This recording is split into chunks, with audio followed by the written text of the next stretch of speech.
Hello guys, what is going on? I am AkumaNexus, and I know I'm bringing you guys 7 Days Sin super late, but I've been sick, and I've been catching up on a lot of other animes, like One Piece I caught up in, and then I caught up in the manga too. I was only a couple chapters behind, but I figured to get the fresh experience again, because the anime apparently has gotten quite close. The anime's caught up, but they showed Katakuri, so the anime is kind of caught up, so I just finished catching up to all of that, but point is, it's been a while. I've been sick. I'm sorry about that. There's like 7 episodes out of this series.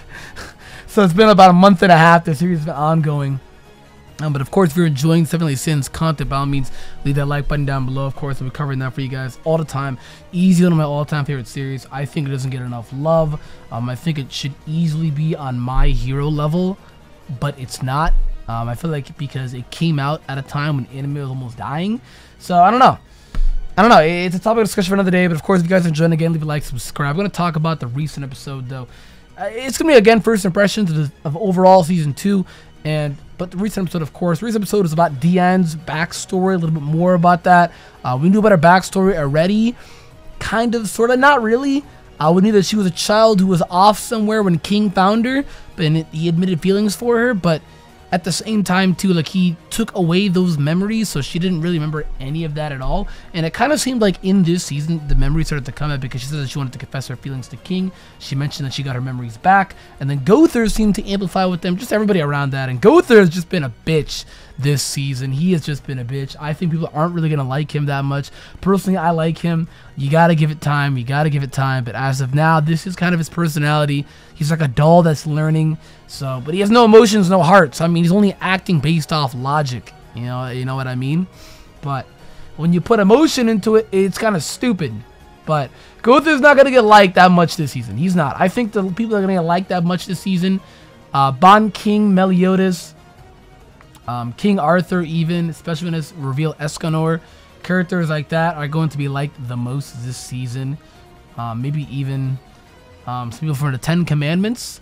The Demon Clan has been revived, the 10 Commandments, if you guys saw, and some of them resemble some people if you looked at it. So put 2 and 2 together, dude. I'd love to hear what you guys think about the 10 Commandments.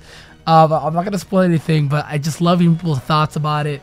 It's really interesting to hear what they got to think, because you see it in the opening that one of them plays a role, so assuming that the short guy, just to let you guys assume that how the anime openings usually go, that he's the strongest, just an assumption. I'll let you guys have that. But the 10 Commandments are here, and I'm hype. I actually like the little 10 Commandments. I think they're cool. The Demon Clan itself is pretty cool, and if you haven't realized it, Meliodas himself is basically a demon. I think people have been slowly but surely starting to put 2 and 2 together. He can use kind of the similar powers. We even saw that in the fight between him and I forget his name. I always forget his name. But the old dude that pulled up and fucked them up, dude.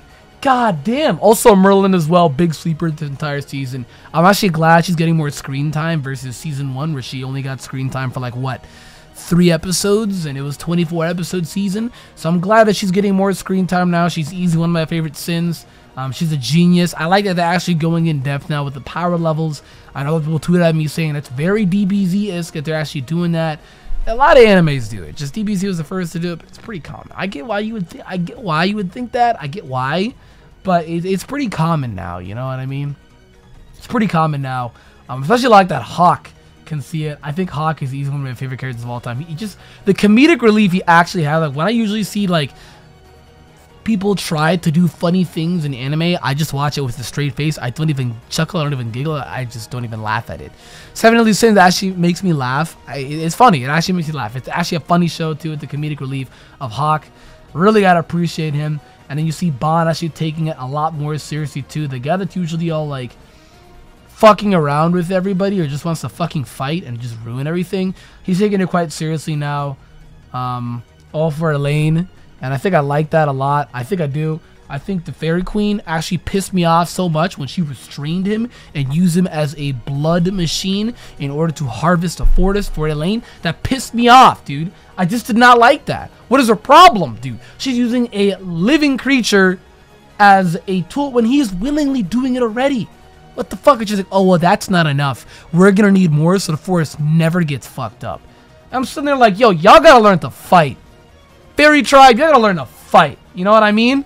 people are gonna come after your wings, your heads, your corpse. So just learn to fight. You know what I mean? Just learn. I don't know. It was really making me mad. You know, I felt more expression within it, and I think that's why people like watching anime more than reading manga. You can actually feel the expression because you hear the voices and the music OST. You feel the expression as you're watching it versus reading it. It's just like you kind of make it up in your head as it goes. So to actually feel this expression, like it just made me mad. I'm sorry, it just made me mad. It just, I don't know.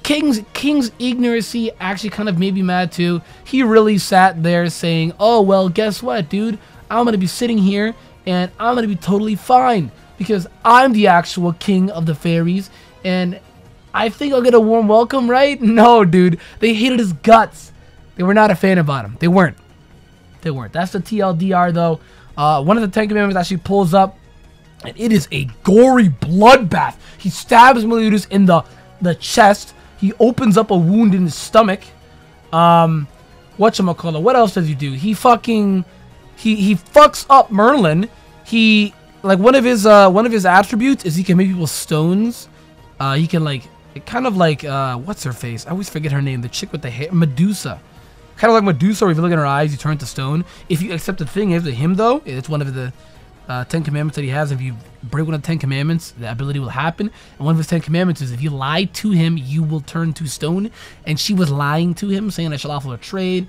She can give him money or anything like that. I'm just like, that she's devious. She's a witch. It's a role. But at the same time, too, like, she was ignorant. She didn't really know about that. And it played a big role, man. It played a big role. I think it was really hyped to actually see that. He's a pretty cool 10 Commandment. I think you guys will like him. He's a little cheeky. He can be annoying sometimes, too, and aggravating. But I like him. He's cool. I like him. But he just fucked everyone up, dude. Gore and blood everywhere. The only people that weren't really fucked up was, like, King Arthur and Elizabeth. I always forget her name. How do I always forget her name? How? I read this series. I don't get it, dude. I don't get it. But I guess, I don't know. Like, I think the reasons why I don't find her as annoying as characters from other magic shows, like Lucy, you know what I mean, from Fairy Tail, is because I think Elizabeth's actually kind of OP. Like, yeah, Lucy has, like, the 12 keys, but, I mean, Elizabeth is literally a goddess. Like, she's from the goddess clan. She's literally a goddess. So, she's kind of OP in the right hands. Except, like, she's OP useless, you know what I mean? But she's also, like, thinner attractive when Lucy's, like, just dummy thick. We'll just get into another conversation about that another day, dude, another day. People have their preferences. But, again, for this episode, we get a lot of backstory when it comes to... Oh, not to mention as well, we see that Hendrickson is actually not a bad guy this season. A lot of people thought that he would be a bad guy. I know people were tweeting and be like, yo, he's pissing me off. Why is he like this? We got to think about it, too. It seems like he was deceived. He really did it for the greater good of Leonis. And I'm sitting there like, how, dude? How? I don't get it. It's like, yeah, I'm going to destroy this place for the greater good. You're an idiot, dude. An idiot. I don't blame anybody at all for not forgiving him. Especially the 3 people that he raised to teach as his students. He actually shows them in front of them. He actually confirms, too. I'm so bad with names. I got memory of a squirrel. Dude in red armor. Who's now part of the demon clan now, too, is being controlled, possessed about them. We see the backstory, too, that Hendrickson only acted the way that he did because there was a demon inside of him. That is the only reason why he acted the way that he did. It seemed like that demon went inside of his best friend, and now it's not really in him, and now this is the real, true Hendrickson. So, if you didn't know, now you know. He was being deceived the entire time, but it's going to be very hard for people to understand that. He's going to have to put up a good argument for that. But no, he ironically enough, he helps him and actually to defeat a demon class level creature, which is really interesting because it's the exact same demon. It's a gray demon, so it's the exact same one that Hendrickson actually absorbed to fuck up Leonis and mentally scar everybody. So it's just, I don't know, dude. It's definitely something that's going to people feel a little uneasy. So he genuinely just can't be surprised. You know what I mean? That's the only thing that I can say. He just cannot be surprised. And now getting back up to the more recent episodes, though. We see Diane's backstory. We never really got just purely her backstory. It's more like King and her backstory, mainly King's backstory. But we get her backstory now. She's from the giant clan. We know about this, but they're also just ruthless, prideful warriors, which explains their height and how strong they are, both physically and mentally. But you can see Diane and Delaoris, whatever her name was, chubby one. They're not really the most mental fortitude giants. That's actually really sad. I guess really sad here. They're only used to fight so they can get compensation from other like neighboring kingdoms, just so that they can be able to feed themselves, to be able to take care of themselves. It's really sad. It's almost like it's slavery. You know what I mean?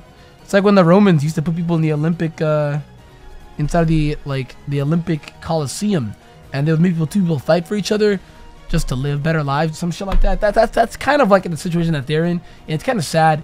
But it gets even more sad because one of Diane's friends, Delaoris, talks about leaving because, I mean, come on. It's like she doesn't fit in at all. She does not. So why she didn't is beyond me. Like, I don't want to say she had this coming, but come on, bitch. You had this coming. You can't fight. You weak. You suck. It's just like we even saw it in the showcase. She got scared of people that are ant-size to her. Literally step on them, dude. I don't get it. I just don't get it. But TLDR, she dies. Matrona actually gets her killed. And I mean, it's not like it's very complicated. How do I put this? She didn't like necessarily like intentionally do it. Except she kind of did. I don't know how to word it, but it's like she basically, like, she's a giant, so she made her do a role a giant should. It's just that she wasn't good enough and died. She got ganged up on and died. Every giant's job is a tough job. So it's very, because in one hand, yeah, she intentionally did it. She gave her this spot, and it's like she knew that she couldn't do it. So yeah, she got her killed. But at the same time, too, it's like it's a giant's job and duty. It's complicated. It's weird. When you put both hands to it, it's weird. It gets even more sad, though, too. Diane punches the fuck out of Matrona. But it gets even more sad because, although also go into the impact of heavy metal, too. I know people didn't know that they did that. I don't remember that much she's showcasing that in the anime. But giants, can use heavy metal, durable skin to where they can't get punctured. So if you didn't think they were already busted, they're busted. But the same time, too, as well, Matrona actually gets herself killed. She protected Diane, and she actually mentions that Diane's parents actually made it to where Matrona had to protect Diane, make her better and stronger as a person, like a sister, right? But the only thing that she knew is how to fight. And that's why Diane wants to be different from the other giants now. She went on her own path. She met Meliodas as well. She doesn't want to be the generic giants that only know how to fight. So it was really sad. She took that arrow for her, which had enough poison to knock out a dragon. Mind you, dragons are colossally huge. So it's unfortunate. But that's a TLDR for 7 Deadly Sins, episodes 1 through 7, where we're at now. It's every Saturday, so you should be seeing these reviews every Saturday or Sunday. Guys, thank you for watching. I'm going to be posting a lot of reviews today. Not today, posting this one just today, but more tomorrow. Boruto, Clover, stuff like that. Just catching up to it. I'm excited, guys. Again, if you are excited, leave a like down below, subscribe, and I'll see you guys next time.